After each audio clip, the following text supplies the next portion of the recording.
매일 성경 묵상을 돕는 해설 가이드입니다. 안녕하세요. 묵상코치입니다. 함께 읽고 나눌 말씀은 시편 11편 1절에서 7절까지 말씀입니다. 오늘 본문 시편 11편은 다윗의 시로 개인 탄식시입니다. 이 시편에서 그는 사냥꾼에게 쫓기는 새로 묘사되고 있습니다. 이 비유는 사무엘상 26장 20절에 다윗이 사울에게 쫓기고 있을 때 사울을 대면하여 산에서 메추라기를 사냥하는 자와 같이 저를 수색하러 나오셨나이다 라고 말하는 부분을 연상하게 합니다. 그렇기에 아마 이 시가 그때 쓰인 시로 추측할 수도 있습니다. 그러나 대부분의 시편과 마찬가지로 이 시편도 다윗이 언제 어디서 누구에게 쫓겼는지 구체적으로 말하고 있진 않기 때문에 이 시편의 배경을 삶의 어떤 특정한 한 사건으로 확정짓기보다는 다윗이 원수들에게 쫓겨다니던 한때로 볼 수 있습니다. 먼저 1절에서 3절에 읽겠습니다. 내가 여호와께 피하였거늘 너희가 내 영혼에게 새같이 내 산으로 도망하라 함은 어찌함인가. 악인이 활을 당기고 하살을 씨에 먹임이여 마음이 바른 자를 어두운 데에서 쏘려 하는도다. 터가 무너지면 의인이 무엇을 하랴. 시편 기자는 악인들로 인해 어려움에 처해 있을 때 자신은 다른 누구도 아닌 여호와를 피난처로 삼아 의지한다고 고백합니다. 어려움 속에서 하나님만을 바라보고 그분께 도움을 기대한다는 시인의 고백은 그가 하나님을 얼마나 신뢰하는지를 잘 보여줍니다. 그러나 어려움이 해결되지 않고 지속되는 동안에 하나님을 계속 신뢰할 것은 시편 기자에게도 쉬운 일이 아니었습니다. 그래서 시편 기자는 스스로 또는 다른 이로부터 하나님을 계속 의지하라는 격려를 받아야 했습니다. 그러나 그런 격려를 받아 힘을 내야 하는 판국에 도리어 그에게 여호와께 피하는 것이 해결책이 아니므로 새같이 산으로 도망하라고 조언하는 무리가 있습니다. 여호와께 피하는 것은 공중에 노출되어 있는 새처럼 쉽게 사냥꾼의 목표가 될 수 있지만 산으로 신속히 숨어들면 사냥꾼이 찾지 못할 것이라는 의미가 합축되어 있습니다. 이 조언을 하는 사람들은 시편 기자와 함께한 무리일 수도 있고 시편 기자의 목숨을 위협하는 악인의 무리일 수도 있습니다. 때로는 시편 기자 자신일 수도 있습니다. 여기서 중요한 것은 누가 그런 대안을 제시했는지가 아니라 여호와를 피난처로 삼는 것 외에 다른 대안이 있다고 주장하는 것입니다. 정말 여호와 외에 다른 대안이 있는 것일까요? 시편 기자는 이 제안을 듣고 어처구니가 없어 너희가 어떻게 이런 제안을 하느냐고 반문합니다. 성도의 눈으로 보았을 때 시편 기자의 이 반응은 놀랍기 그지없습니다. 그는 어쩌면 그렇게 끈질기게 하나님께 대한 신뢰를 붙잡을 수 있었을까요? 세상의 눈으로 보았을 때 그는 어리석고 고집불통이고 깡 막힌 사람이며 현실과 이상을 파악하지 못한 사람으로 보일 수도 있습니다. 그러나 누가 뭐라 하든지 사람 눈에 내가 어떻게 보이든지 간에 하나님만이 우리가 피할 길이며 하나님만이 우리를 진정으로 도울 수 있는 분입니다. 만일 시편 기자가 새같이 산으로 도망간다면 과연 살 길이 있었을까요? 시편 기자에게 대안을 제시한 자들이 시편 기자와 함께한 무리라면 그들은 시편 기자가 하나님만 의지하기보다는 신속하게 산으로 가서 숨는 것이 더 낫고 목숨을 건질 가능성이 더 높다고 생각했을 것입니다. 그들은 산속 사항을 실제로 알지 못하면서도 생사의 기로에 있는 시편 기자에게 자신들의 추측과 판단을 선택하라고 제안한 것입니다. 만약 제안자들이 악인의 무리라면 그들은 하나님을 염두에 두지 않았지만 산속의 사항을 정확하게 알고 있었기 때문에 시편 기자를 산속으로 유인하려고 하는 것일 수도 있습니다. 그렇다면 실제 산속에서는 무슨 일이 벌어지고 있을까요? 산속에는 사냥꾼인 악인들이 몰래 숨어 시편 기자를 해하려고 활을 겨누고 있습니다. 활을 당기고 하살을 씨에 먹였다는 말은 그들의 계략이 치밀하고 시편 기자를 죽일 준비가 이미 완료되었음을 나타냅니다. 그 악인들은 시편 기자가 피난처인 하나님을 버리고 그 산으로 어서 속히 날아 들어오기만을 손꼽아 기다린 것입니다. 시편 기자가 주변에 속삭이는 소리에 마음이 흔들려 산으로 향했다면 그는 죽음을 면치 못했을 것입니다. 그렇다면 산속의 악인들이 어두운 데서 비겁하게 숨어 노리고 있는 이 시편 기자는 어떤 사람일까요? 어떤 사람이기에 그자들이 그를 해하려고 몰래 숨어 있기까지 하는 걸까요? 악인들이 하를 겨누고 있는 자는 다른 악인도 아닌 마음이 정직한 자라고 얘기합니다. 시편 기자는 자기가 마음이 정직한 자임을 밝히면서 악인들에게 죄 없이 쫓기고 있다는 사실을 넌지시 말하고 있습니다. 악인들은 시편 기자가 마음이 정직하든지 부정직하든지 문제 삼지 않습니다. 그들의 목적은 그저 그를 해치는 것입니다. 성도의 주변에도 이와 같은 악인들이 있어 우리가 정직한 마음을 지녀도 우리를 비판하거나 해를 끼칠 수도 있습니다. 그러나 그런 일을 당했다고 해서 절망하거나 포기하지 말고 하나님을 바라보아야 합니다. 그렇지만 만약 성도가 마음이 부정직해서 어려움을 당하고 있다면 겸손히 회개하고 다시 정직한 마음을 가져야 합니다. 3절은 1, 2절의 연이은 시편 기자의 대답으로 볼 수도 있고 1, 2절의 요약으로 볼 수도 있습니다. 여기서 터라는 단어는 사회 질서를 의미하는 기초로 번역될 수 있으며 시편 기자의 질문은 세상의 기초가 무너지면 의인이 무엇을 하랴라는 말로 풀었을 수 있습니다. 이 질문에 대한 대답은 무엇인가요?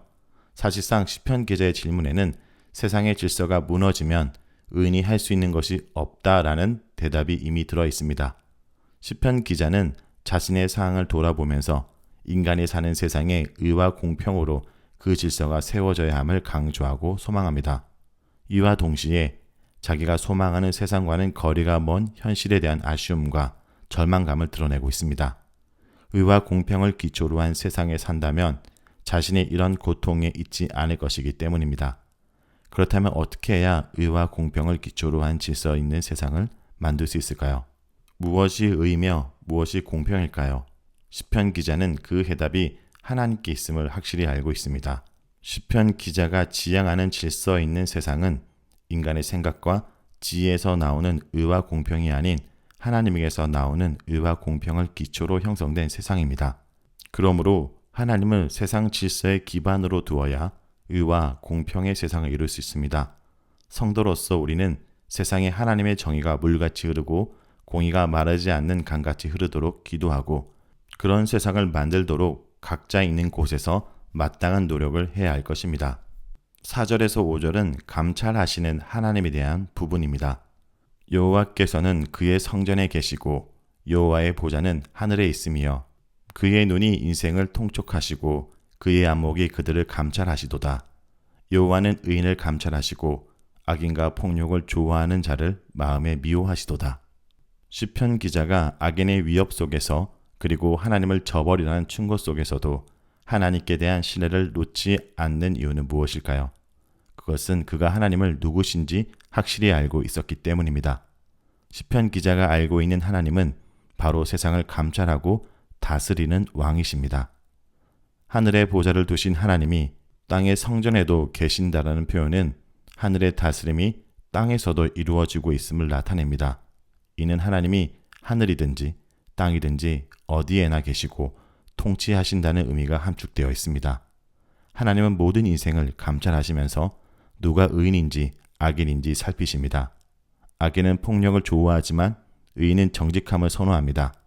하나님이 악인을 미워하시는 이유는 그들이 품고 있는 마음의 태도나 마음에서 나오는 행동이 악과 불의와 폭력이기 때문입니다. 여기서 정직과 정의를 좋아하시는 하나님의 성품을 발견할 수 있습니다. 하나님이 악인을 미워하신다는 표현에는 의인을 사랑하신다는 의미도 내포되어 있습니다. 이어지는 6절과 7절은 심판하시는 하나님에 대한 내용입니다. 악인에게 그물을 던지시리니 불과 유황과 태우는 바람이 그들의 잔의 소득이 되리로다. 여호와는 의로우사 의로운 길을 좋아하시나니 정직한 자는 그의 얼굴을 배우리로다. 우주의 왕이신 하나님은 인생을 감찰하시고 그들의 행위에 따라 심판하십니다. 악인들은 죄 없는 시편 기자를 해하려고 어두운 데서 화살을 겨누고 있지만 하나님은 그런 자들에게 새 그물을 비 내리듯 쏟아부어 그들이 빠져나갈 수 없도록 하십니다. 그들에게는 불과 유황과 뜨거운 바람과 같은 파괴적인 심판이 기다리고 있습니다. 이와 대조적으로 악인들의 위협과 신앙의 위기에도 하나님 말을 바라보며 정직하게 행한 시편 기자와 그와 같은 의인들에게는 하나님이 구원과 사랑을 베풀어 주십니다. 이들은 하나님의 의를 직접 경험하며 의로우신 하나님을 개인적으로 알 수 있는 축복을 받은 자들입니다. 시편 기자는 하나님의 의로우심을 확신하여 그의 의로운 구원이 자기에게 틀림없이 임할 것을 기대하고 있습니다. 환난 속에서 하나님의 신뢰와 그의 구원을 확신하는 것이야말로 하나님께 대한 사랑과 믿음을 명백히 증명할 수 있는 태도입니다. 자, 여기까지가 시편 11편 1절에서 7절까지 말씀입니다. 오늘 말씀을 통해서 우리는 무엇을 묵상하고 적용해야 할까요?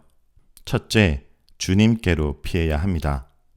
악인들의 공격 앞에 믿음을 가진 자와 믿음이 없는 자가 갈라집니다. 시인의 친구들은 시인에게 산으로 도망하라 라고 충고했지만 시인은 이를 거부하고 하나님께 피하겠다라고 말합니다. 그런데 하나님께 피하는 것은 현실을 도피하는 것이 아니라 오히려 현실을 돌파하는 것입니다. 세상이 우리를 작정하고 쫓아오면 아무데도 피할 수가 없습니다. 가정과 직장과 심지어 교회에서마저 우리는 숱한 관계에서 쫓길 수 있습니다. 사방천지에서 우리를 쏘려고 화살을 겨누는 이들이 투성입니다. 그럴 때 우리는 하나님께 피함으로 정면 돌파를 하는 것입니다. 둘째, 주님의 시선을 기억해야 합니다. 하나님의 눈은 각 사람을 살펴보고 계십니다.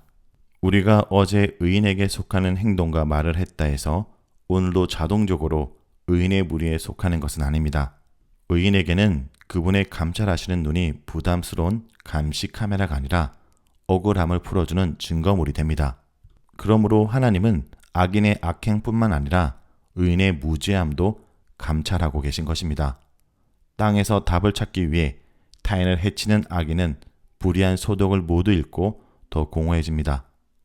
하지만 땅의 답을 뿌리치고 내가 머문 이 자리를 성전으로 삼고 하나님께 내 삶을 맡기면 체험을 얻습니다. 오늘도 삶의 답을 채워주기 위해 온종일 눈길을 떼지 않고 살피시는 주님께 우리의 시선을 고정해야 합니다. 셋째, 주님의 심판을 기대해야 합니다. 하나님은 그의 성품과 말과 행동에 있어 일관된 의로움을 나타내시는 의로운 재판장이십니다. 하나님 앞에 그의 판결을 피할 자가 없음을 기억할 때 나의 말과 행동이 매 순간 정직하고 의로운지 점검하게 됩니다. 땅에서 거짓과 시기로 자기 잔을 채운 사람은 심판 때에 그대로 그 잔을 마시게 됩니다. 이 땅의 욕심을 쫓아 죄악과 폭력을 일삼는 사람들은 땅이 무너질 때 함께 무너지는 심판을 당할 것입니다. 그러나 하늘에 소망을 둔 사람은 하나님의 보상을 받게 될 것입니다. 오늘이라는 삶의 잔에 하나님의 소망을 채울지 아니면 땅의 욕심을 채울지 결정해야 합니다. 무엇보다 여러분, 정직한 사람은 하나님의 얼굴을 보게 될 것입니다.